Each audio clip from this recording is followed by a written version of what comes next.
সব ফকির কিন্তু আমরা ভিক্ষা চাই যারা সবাইকে দিতে পারি না, অনেক সময় মোট খারাপ থাকলে আমি কিন্তু দিই না, যে তোরা আল্লাহ গরিব বানিয়েছিস তুই গরিবই থাক, কিন্তু একটা সময় গিয়ে না আবার খারাপ লাগে, যা এই লোকটার পা নাই হাত নাই এরা দিতে হবে। তো দেখবো যে এই সব যেখানে যাই দারোয়ানরা থাকে এরা কিন্তু আশা করে, আমি অন্তত না পারলেও 100 টাকা ওদের দিয়ে আসি। ওই আমার মোবাইল একটা ফোন আসে, দেখেন ওই আপনার ডলির মোবাইলে একটা নাম্বার সেভ করা দুলাভাই নামে, এই লোকটাই কিন্তু ওই বিপ্লব, কোরিয়ার বিপ্লব। তাই নাকি? তখন আমি চেক করলাম, তখন আমি কি করলাম, বাদশাহুলকে ফোন দিলাম, তার গার্জিয়ান সে, যে একটু বাসায় থাকেন। তখন ফোনটা নিয়ে যে দেখেন তো দুলাভাই নাম, আপনার কোনো দুলাভাই আছে নাকি নামে? কয় না, কোনো দুলাভাই নেই। বলছে আপনার বোনকে আমি ছাড়লাম। তখন অটোমেটিক ওই বাসা থেকে সে 1 মাস পর নিজেই চলে গেল, একটা ওই কাজের মেয়ের অজুহাত টজুহাত এরকম দিয়ে এটা সাজিয়ে। তো এটা সাজানো তো ঠিক হয়নি। তো আবার মিডিয়াকে বলেছে না কোনো বিপ্লব নাই, বিপ্লব আমার ভাগিনা। বিপ্লব একটা ভাগিনাও ছিল, আবার গাড়ি চালাতো। আচ্ছা, হ্যাঁ, ভাগিনা নিয়ে বলে এটা শেষ। পরে কি করলো, 1 মাস 2-3 মাস পর ওই বিপ্লবের বাড়িতে গেছে, ফুলজানি গ্রামে, কোন গ্রামে, এটা আবার নিউজ হয়ে গেল। নিউজ যখন হলো তখন তো রবির কথা তো ঠিক আছে। এটা এখন বাচ্চার মা আর কিছু বলতে চাই না, অনেক কিছু বলে ফেললাম। তার একটা অ্যালবাম করবে, আমার রবি চৌধুরীকে থাকতে হবে ব্যান্ড আকারে। তো এটা ব্যান্ড করার পর তখন আমার মাহফুজ আহমদের সাথে পরিচয়। মাহফুজ যে পূর্ণিমাতে তখন কাজ করতো, অভিনেতা মাহফুজ, সাংবাদিক মাহফুজ। হ্যাঁ, তো তার অনেক গল্প আছে। সে মনে করো প্রেমটাও করেছে আমার বাসার ফোন থেকেই, না হয় ইত্যাদিতে।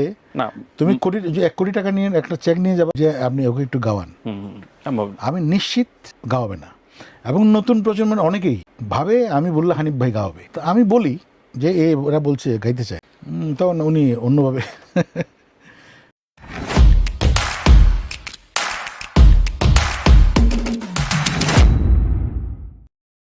আপনি এক সময় ব্যান্ড করার চেষ্টা করেছেন আপনি, হ্যাঁ, কোনো কারণে মানে ব্যর্থতার কারণে, যেমন বাচ্চু ভাইরা আবার সলোতে আসলেন না? বাচ্চু ভাই তো মানে ব্যান্ড থেকে সলোতে এসেছিলেন। কারণ সলো যখন একটা মানুষ যখন সলো হয়ে যায় তার ব্যান্ড লাগে না, কিন্তু হ্যাঁ লেগেছিল, কারণ তখন আমরা বছরে একটা অ্যালবাম বের করতে পারতাম।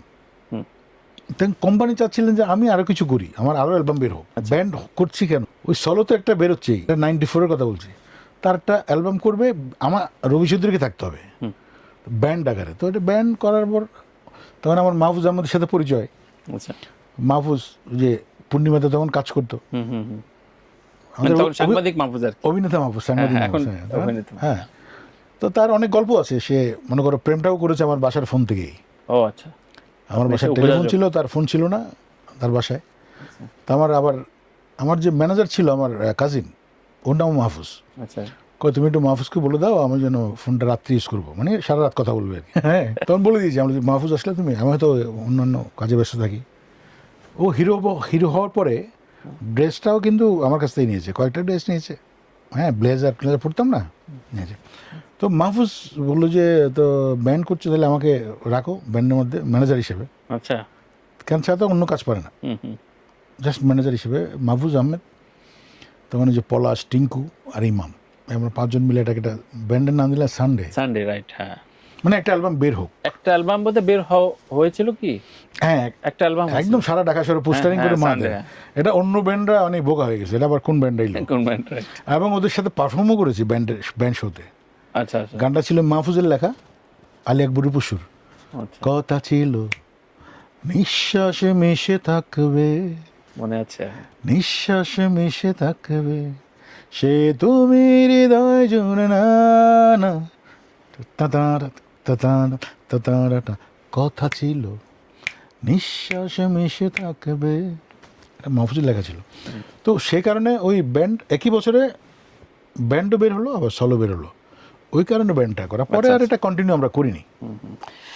দ্বিতীয় প্রশ্ন, সেটা হচ্ছে অনেক জনশ্রুত আছে যে হানিফ সংগীতের সাথে আপনার একটা অদ্ভুত সংযোগ রয়েছে, শুধু আপনার না, রবি চৌধুরী, কুমার বিশ্বজিৎ এবং ইন্দ্র কিশোর, এবং কালক্রমে 1-2টা পর্বের পরে গান মিসিং হলে বা অন্য কাউ গেলে আপনাদের ফোন আসে, কিংবা আপনারা গোসা করেন, অভিমান করেন। না, আমি কখনো, ইন্দ্র কিশোর প্রচুর পরিমাণে ইত্যাদিতে গিয়েছে, তারপরে বোধহয় অবস্থান কুমার বিশ্বজিতের। আমি কখনো আর্গু করেন আমাদের প্রিয় হানিফ সংগীতকে বলিনি আমাকে কেন গান করাননি, কখনো বলেননি, করান বা কেন ডাকেন না, এসব কিন্তু আমি কখনো বলিনি।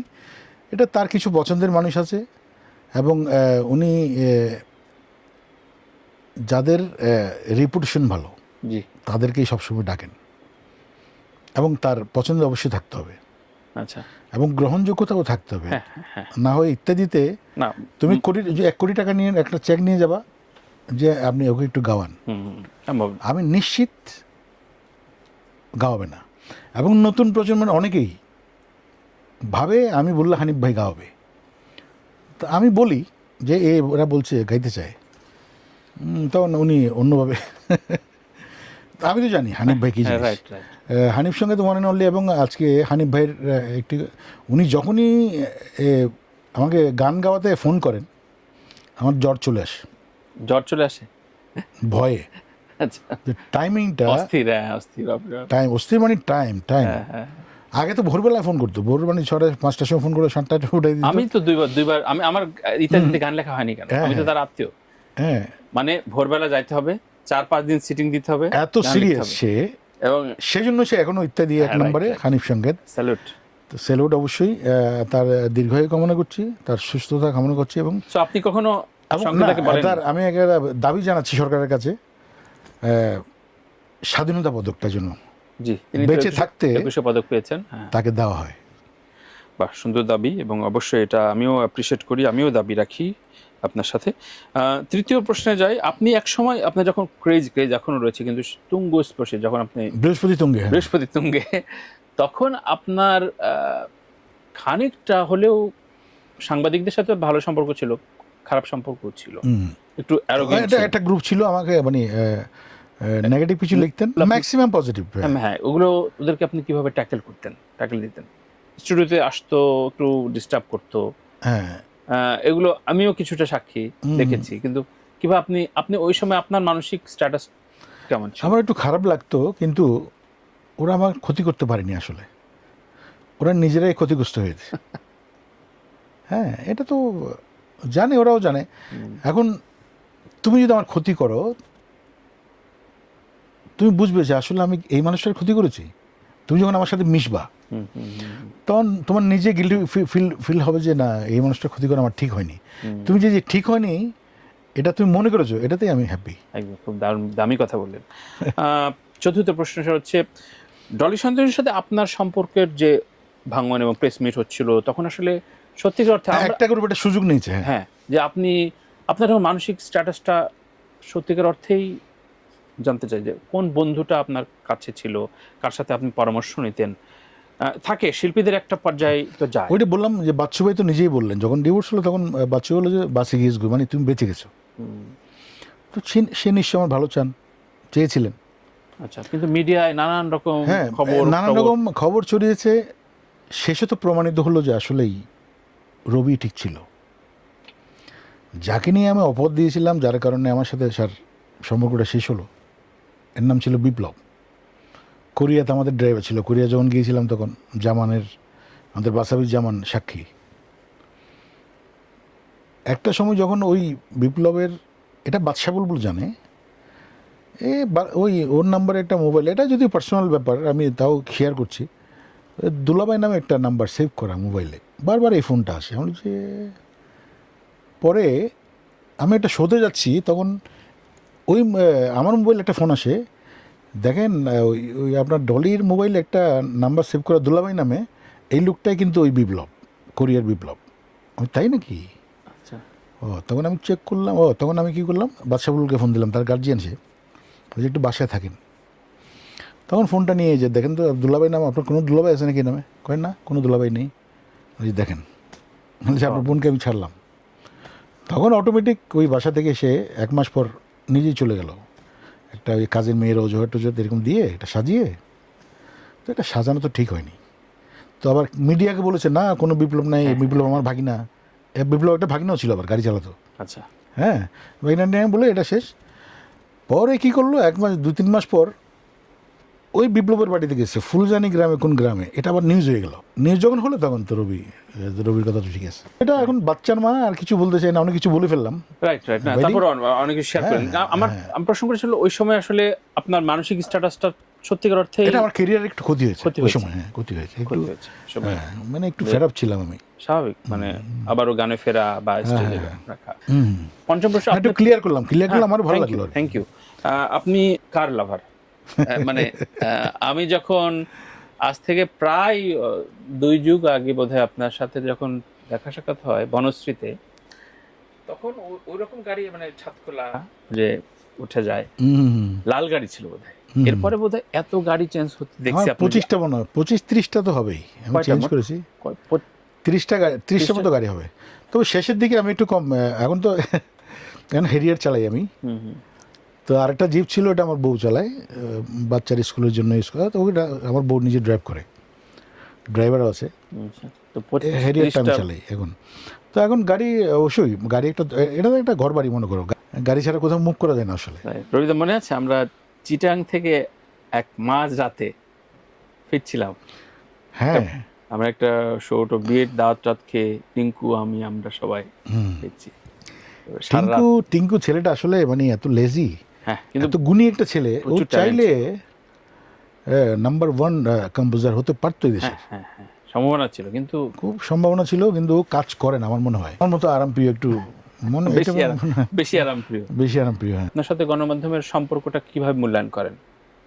প্রচুর পত্রপত্রিকা সাংবাদিকদের সাথে আপনি সবচেয়ে ডাকলেই আপনাকে পায় এবং আপনি তাদের হেল্প করেন, শো করেন, গান না, গান। এরকম তো টক শো তো অনেকে ডাকেন, আমি যাই না অবশ্য, সময় পাই না। হুম, হুম। এখানে ম্যান টু ম্যান ভেরি করে। অবশ্যই আমি প্রিভিলেজ। এখন তানভীর তারেক আমাকে ফোন দিল, এখানে আমাকে, আমার ভাইটি আমাকে যেতেই হবে। তার একজন ফোন দিল, আমি ঝুলাই রাখি যে আমি যাবো না ভাই, এরকম ঝুলছে অনেকেই, এখনো ঝুলছে। হ্যাঁ হ্যাঁ, হবে হবে ভাই, আমি একটু ব্যস্ত আছি, বুঝিয়েছি। তো অনেকে গান গাওয়াইতে চায়, হ্যাঁ ভাই করবো, হ্যাঁ একটু ব্যস্ত আছি। রাইট। তো মাঝখানে ইলেকশনের অজুহাত দিয়েছি, এখন রমজান, ঈদের প্রোগ্রাম নিয়ে ব্যস্ত। এটা গণমাধ্যমের সাথে আমার সম্পর্ক সবসময় ভালো। যেমন আমি ওই দিন মানুষজনের মতি ভাইয়ের ছেলের বিয়ে না মেয়ের বিয়ে যেন কী ছিল, গেলাম, তোমরা তো বিনা পারিশ্রমিকে গান গিয়ে আসলাম, এবং মতি ভাইয়েরও গাওয়াইলাম এক লাইন আপনি গান। তারপরে যে এই প্রথম আলোতে হামলা যেটা হলো, এদের পক্ষেই কথা বললাম আমি তুমি এক প্রথম আলো জ্বালিয়ে দিবে, আর প্রথম আলো, 1000 প্রথম আলো চলে আসবে। এক হারমোনিয়াম তুমি ভেঙে দেবে, 1000 হারমোনিয়াম চলে আসবে। তা আমার সাথে সবসময় সবার, যাদেরকে আমি লাইক করি, পছন্দ করি। কিছুক্ষণ থাকবো, শেষ বিরতিতে যাচ্ছি। প্রিয় দর্শক, আর গণমাধ্যমের সাথে সম্পর্ক কি তুমি দেখেই বুঝছো যে ইলেকশনের যে আমি, আমার মনে আছে আমি যখন লাস্ট তারেক রহমানের জন্য ভোট চাইতে গেলাম 17তে, 35টা ক্যামেরা ছিল। আমরা কিছুই না আসলে, কিসের মেগাস্টার, কিসের সুপারস্টার, আমরা সব কিছু বাদ দিয়ে আগে মানুষ, একটা মানুষের সঙ্গে কি বিহেভ করবো আমরা। তুমি একটা হেঁটে যাচ্ছ, হ্যাঁ সব ফকরি কিন্তু আমরা ভিক্ষা চাই যারা, সবাইকে দিতে পারি না, অনেক সময় মোট খারাপ থাকলে আমি কিন্তু দিই না, যে তোরা আল্লাহ গরিব বানিয়েছে, তো গরিবই থাক। কিন্তু একটা সময় গিয়ে না আবার খারাপ লাগে, যা এই লোকটার পা নাই হাত নাই, এর দিতে হবে। তো দেখবো যে এই সব যেখানে যাই দারোয়ানরা থাকে, এরা কিন্তু আশা করে, আমি অন্তত না পারলেও 100 টাকা ওদের দিয়ে আসি। এটা কোনো দেখানোর জন্য নয়, তো আমি মন থেকে, আমার বাজেট থাকে এটা।